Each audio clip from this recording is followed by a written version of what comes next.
SPOT, c'est l'acronyme de supervision des pratiques opérationnelles et thématiques. Ce sont des contrôles thématiques avec un format très réduit. L'objectif, c'est d'aller regarder ce que font les acteurs dans leur activité au quotidien sur les marchés financiers. Le bilan est très positif puisque ça nous permet d'aller sur un thème bien précis, qui est un thème qui est défini en début d'année, d'aller regarder les pratiques des acteurs uniquement sur ce thème, de le faire sur un format ramassé et d'en rendre compte à l'issue de la mission à l'ensemble de la place. Deux de ces synthèses portent sur l'activité des sociétés de gestion de portefeuille. L'une concerne les fonds propres des sociétés de gestion de portefeuille. L'autre concerne la valorisation des titres non cotés dans les fonds de private equity. Nous avons publié une troisième synthèse qui est en réalité la première qui a été publiée, qui porte sur les questionnaires de connaissances et d'expérience client qui sont renseignés par les conseillers clientèle dans les banques à réseau.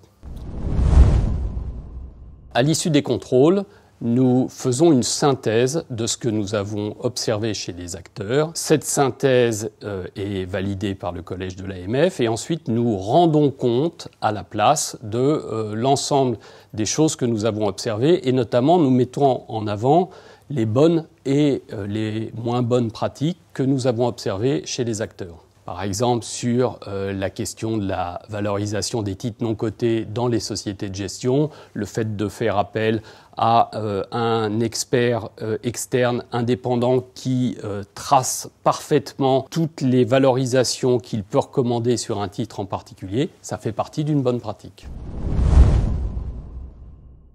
D'abord, en 2019, on va finir de rendre compte des missions sur lesquelles nous ne sommes pas encore arrivés à terme en 2018, puisque nous avions ouvert 7 thèmes en 2018, et donc il y a encore 4 thèmes qui donneront lieu à synthèse dans les premiers mois de l'année 2019.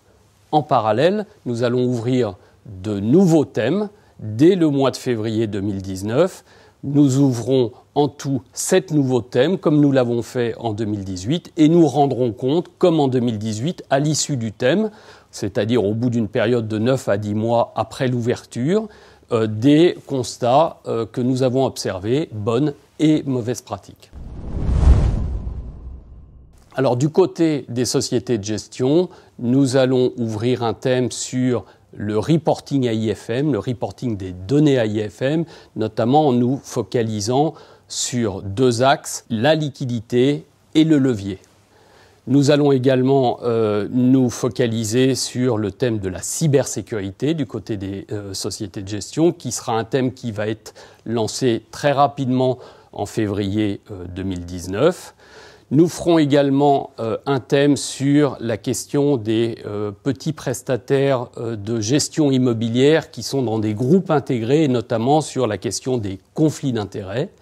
Et enfin, côté société de gestion, nous lancerons un 4e thème qui touchera à tout ce qui est valorisation des produits complexes. En clair, les dérivés complexes et à la fois le calcul des process de ces dérivés complexes.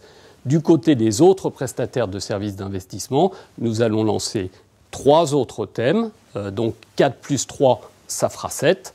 Ces 3 thèmes sont d'une part le reporting EMIR, que doivent faire tous les prestataires de services d'investissement qui négocient des dérivés OTC non compensés. Donc nous avons déjà fait plusieurs contrôles classiques sur ce thème et nous allons les enrichir de contrôles spot qui seront lancés dès le mois de février 2019. Le deuxième thème du côté des prestataires de services d'investissement, c'est la gestion sous mandat. C'est un thème que nous avons déjà commencé en 2018 et que nous poursuivons sous l'angle MIF 2 en s'assurant de la fin des rétrocessions dans les mandats. Ça fait partie d'un des sous-thèmes de ce thème. Mais également, nous irons visiter la question des comptes rendus de gestion qui doivent être, sous MIF 2, trimestriels. Enfin, le troisième thème concerne ce qu'on appelle l'enregistrement des données et des conversations dans les activités de marché, ce qu'on dit en bon français le record keeping, c'est tout ce qui est conservation des données.